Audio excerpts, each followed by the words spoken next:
கோவையில் நாளை நடைபெறும் பிரம்மாண்ட வாகன பேரணியில் பிரதமர் மோடி பங்கேற்க உள்ளார். இதற்காக நாளை மாலை கோவை விமான நிலையத்திற்கு வருகை புரியும் பிரதமருக்கு தமிழக பாஜக சார்பில் உற்சாக வரவேற்பளிக்க ஏற்பாடு செய்யப்பட்டுள்ளது. பின்னர் கோவை விமான நிலையத்திலிருந்து குண்டு துளைக்காத கார் மூலம் மேட்டுப்பாளையம் சாலையை அடைந்து மாலை கோவை சாய்பாபா காலனியில் வாகன பிரச்சாரத்தை தொடங்குகிறார்.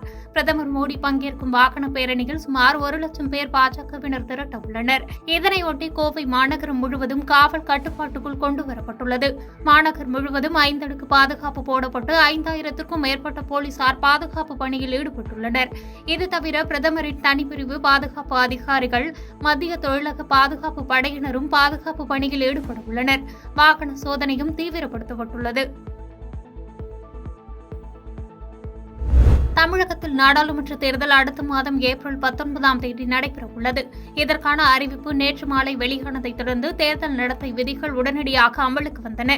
இதன் எதிரொலியாக தமிழகத்தில் சென்னை உட்பட அனைத்து மாவட்டங்களிலும் 702 பறக்கும் படையினர் அதிரடி சோதனையில் ஈடுபட்டு வருகின்றனர். இந்த சோதனையில் சென்னையில் மட்டும் ரூபாய் 1,67,00,000 பணத்தை பறக்கும் படை அதிகாரிகள் பறிமுதல் செய்துள்ளனர்.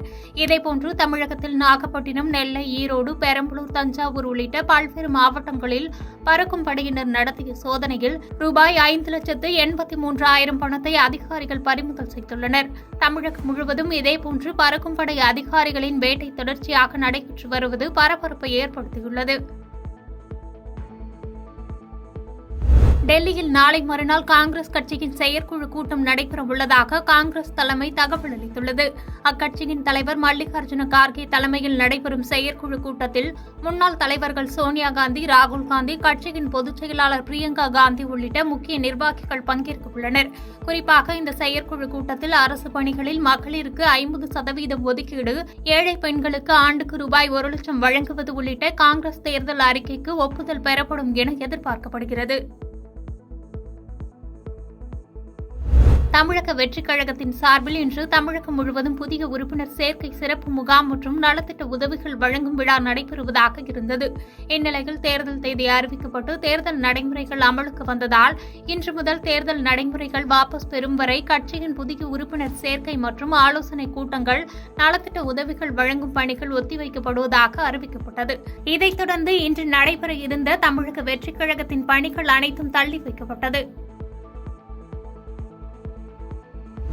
ஐஸ்லாந்தின் கிரிண்டவிக் நகரின் அருகே உள்ள எரிமலை கடந்த சில தினங்களாக சீற்றத்துடன் இருந்த நிலையில் நேற்று வெடித்து சிதறியது.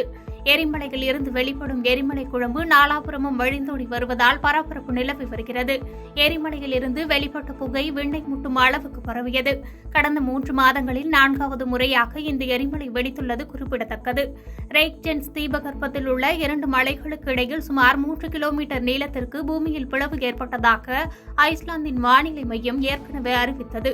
எரிமலை வெடிப்புக்கு முன்னதாக வானிலை மையம் சார்பில் மக்களுக்கு எச்சரிக்கை விடப்பட்டது. இதனால் நூற்றுக்கணக்கான மக்கள் வெளியேற்றப்பட்டதைத் தொடர்ந்து உயிர் சேதம் தவிர்க்கப்பட்டது. பாதகம் செய்பவரை கண்டால் நாம் பயங்கொள்ளலாகாது பாப்பா, மோதி மிதித்து விடு பாப்பா, அவர் முகத்தில் உமிழ்ந்து விடு பாப்பா. அண்மை செய்திகளை உடனுக்குடன் தெரிந்து கொள்ள இணைந்திருங்கள் இயம்நாடு தொலைக்காட்சியுடன்.